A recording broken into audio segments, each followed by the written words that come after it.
character depth meets side quest obsession. You have my attention. These are the times in which legends are born. We're not talking about a movie today. Sorry, but I got distracted by the entertaining Dragon Age Vows and Vengeance. This is a podcast, or I guess you'd call it a radio play if you were born in 1923. It's an episodic dose of good times. If you read original Witcher short story compilations, The Last Wish or Sword of Destiny, this is those but with a Dragon Age twist. The podcast builds its mansion on the foundations of a hero's journey, but all the magic comes from the side characters. Our hero, Nadia, is on a quest to rescue her almost betrothed. Her life is the way it is because she keeps running from her problems, which has given her some cool skills, but also a somewhat rudderless existence. She's joined by Drayden Keel, aka Books, who's similarly lost, but in a different way. Each episode, like the Witcher collection, closes in on this rescue quest. And like the Witcher stories, it uses each episode to focus on a new character. You'll meet assassins, mages, thieves, and warriors, all of which bring some A-grade voice talent to the radio play. Where it teaches Witcher new tricks is its focus on side questing. While Nadia's journey is important, she's learning to not be a dick, and so we get to watch her grow through completing her companion's side quests. Aside from being a major gamer draw card, this is a cool narrative component. Why is the hero's journey more important than everyone else's? Dragon Age Vows and Vengeance knows none of us want to be NPCs in someone else's life. In this show, everyone's story is interesting, fun, and world-changing levels of importance.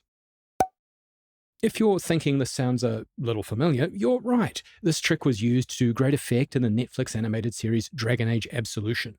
Absolution spends a lot of time on its supporting cast, so you feel part of a team. Vows and Vengeance puts the team and their goals at the front. It uses a clever narrative trick, making us care for the supporting cast makes us care more about the world they live in. The stakes are high, and everyone gets a chance to be a hero. There are no kill 10 rats stories in this show. While there's a little too much hand-wavium in the plot arcs for my liking, it's serviceable and gets the job done. Each quest deepens the lore of the world, and presumably the upcoming Dragon Age The Veilguard, because it features all companions from the game. At its core, it deepens those character relationships. Anyone can enjoy the show for what it is, a standalone quest collection where heroes kick ass and save the world and each other.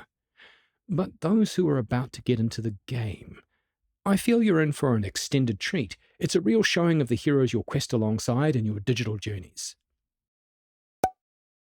There are two cautionary tales for this show.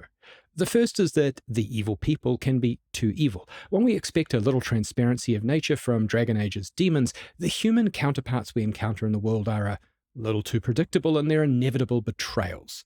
Second, sometimes the production gets in the way of the production. This show has a soundstage from Nam, and I felt like the sword clashes, grunts, and screaming detracted from the story itself. I worked out what was happening, but honestly the voice work was so good it didn't need the extra production work. If you're into Dragon Age, you'll dig this, but non-fans might be drawn to the games if you listen to Vows and Vengeance. It's a strong, character-driven series that builds on cool heroes doing epic shit, and there's a shed load of stories spread across 8 episodes. Not a one of them is a downer. It's all class, all the time. Take a risk. Hit that play button. I believe in you, and so does Nadia and Books. So, what did you think of Dragon Age Vows and Vengeance? Let me know in the comments below. You'll find them right below the like button. And thanks for watching. Please hang up and try again.